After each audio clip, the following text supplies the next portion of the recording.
north. This stood out to me right away on the first watch. When I made my video yesterday, I mentioned it along with the reasoning behind Jon not giving Ghost the goodbye that most fans were hoping to see. I think this may very well be hinting that Jon will go north at the end of the story. Based on the comments I got, a lot of other people are thinking about it too, so let's look at the idea and see where it takes us. Before we talk about the episode itself, it should be noted that there have been several theories over the years that involve Jon leaving things behind at the end of the story. Some of those involve Jon having to sacrifice himself to protect mankind, i.e. becoming the new Night King or something along those lines. Others I've read go in a Frodo from Lord of the Rings sort of direction, where he is so affected by what he's been through, he's never really able to return to normal life and then decides to leave. In the post-White Walker Game of Thrones we now inhabit, this second idea starts to make a little bit of sense.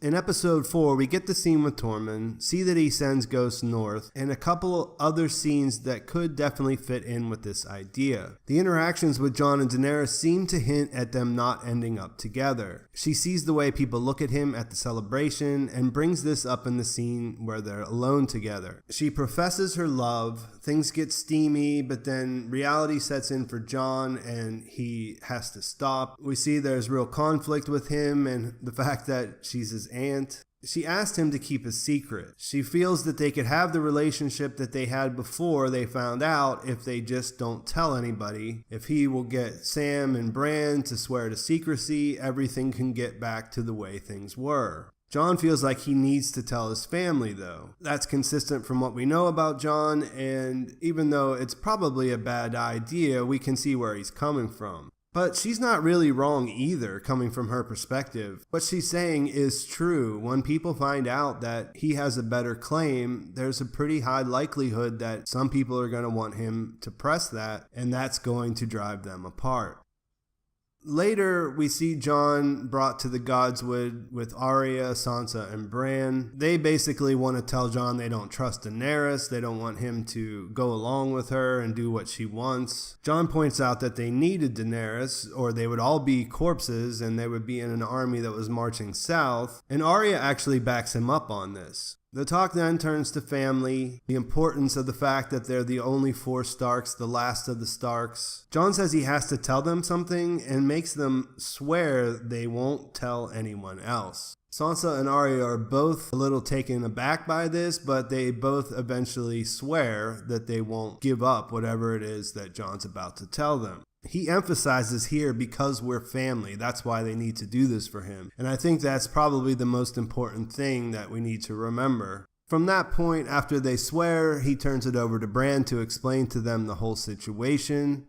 Later on, we see a scene with Sansa and Tyrion, and she basically betrays Jon by telling Tyrion the truth. I say it's a betrayal because she knows that this is not going to stay between her and Tyrion. It's going to get out there. The truth will weaken Daenerys' position, and that's part of why she does it. Of course, she says she's trying to protect Jon. Traditionally, it doesn't go well for Stark men who travel south. While that might be part of the reason why she's doing it, I don't think that's going to be enough for Jon when he finds out what happens. I think this really undermines Jon's connection to her, to the Starks, and to Winterfell altogether. Jon's a guy who cares about honor. He's honest to a fault. He didn't tell his family about his secret and make them swear and not expect that they would keep the secret. So I feel like this kind of severs his connection to them, or at least is going to have a negative impact on that in the future.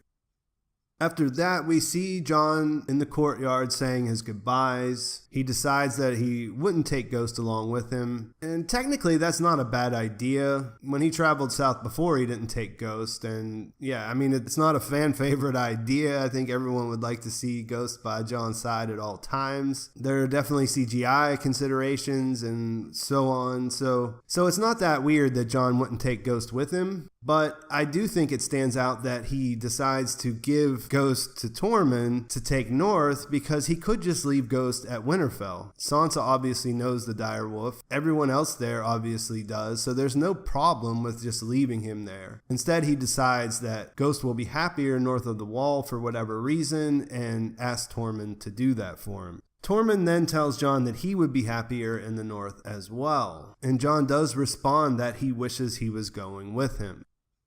Traveling to Dragonstone with Tyrion, Varys points out correctly that word of Jon's claim will spread. Tyrion says that Jon wouldn't want the throne, he wouldn't want to rule, and Varys echoes Daenerys in saying, "I'm not sure it matters what he wants." This part of the argument is a little bit weak in my opinion. I told you where I was coming from. On the one hand, I don't really think Jon has shown up to be a better ruler or a more favorable ruler than Daenerys, but I won't jump into all of that in this video, because at the end of the day, Daenerys isn't exactly a perfect fit for being a ruler either. I just think the motivations are a little bit muddy. I do get what he's saying about the fact that Jon being a man and having the better claim, that works better with the lords of Westeros that they have to work with, but it feels like they're making a comparison based on how dangerous Daenerys might be, which I don't think they've really done a great job of setting up. Either way, Varys is moving in the direction of supporting Jon over Daenerys. Tyrion brings up the idea that they could be married instead. Varys seems to think that she would overpower him in that situation, basically bend him to her will, and he's probably not wrong.